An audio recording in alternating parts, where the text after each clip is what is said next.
Landslide na sinati sa pipila ka bahin sa Barangay Manipis o Barangay Jaclupan sa Dakbayan sa Talisay. Sangputanan kini sa padayong pag-uwan-uwan nga nasinati sa Sugbo. Mga mulupyo nga nagpuyo haduol sa landslide area na bala kausab sa ilang kahimtang. Siluan mayroon din sa report.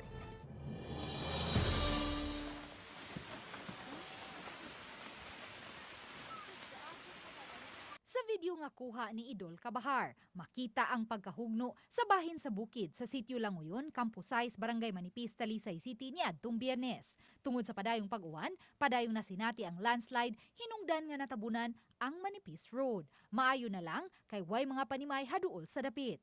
Sa may barangay Lagtang, may signage ng daang gibutang aron mahibaw ang mga motorista nga gisiradan una ang Manipis Road. Samtang gibantayan og tanod og traffic enforcer ang sitio Languyon sa Campusais aron way makiusyoso sa dapit. Yang kanay sa mga residente diri at bang aron na mo pag-iyon dato kay diri delikado man kay diri. Kaya ada pa may daghan mga bato. Oh, lagi andi ana pero di na nang pulutson. Apan kining manag-agaw, namasin gihapong magkaagi sa dapit aron sorpresahon ang ilang lola nga nag-birthday. Ug tungod kay wa nay habal-habal nga gitugutang makabiyahe, napugos na lang sila sa pagsubay sa kakahuyan ug sa sapa. Okay na lang, na naman yan, tunga-tunga naman ta. So, padayon na lang yun, kay sa lula man sa nanam. Kulbahinam ang clearing operation sa taga DPWH-7 kay matagkando sa bakho, mudahili usab ang yuta ug mga bato gikan sa bukid. Matod sa mga mulupyo dinhi, kini na ang labing dakong pagdahili sa yuta dinhi sa Campusais sukad niadtong 1995. Gawa sa landslide sa sitio Languyon, miligid usab ang mga dagkong bato sa slow protection sa sitio Corva, Campo 4.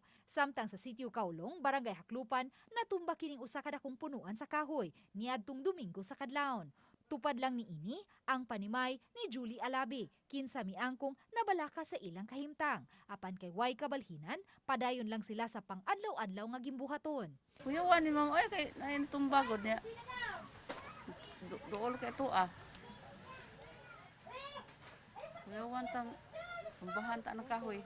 Karon si widening sa DPWH niya ang ilang pagka-widen is deep kayo ang slope, so that means to say it will create landslide or movement of rocks. So mo na siya, every time it rains, the area the material will get saturated with water niya. Ang gravity niya mubugat na siya, so now it will go down. Uban ni Marlon Melgazo, Luan Marondina, Balitang Bisdak.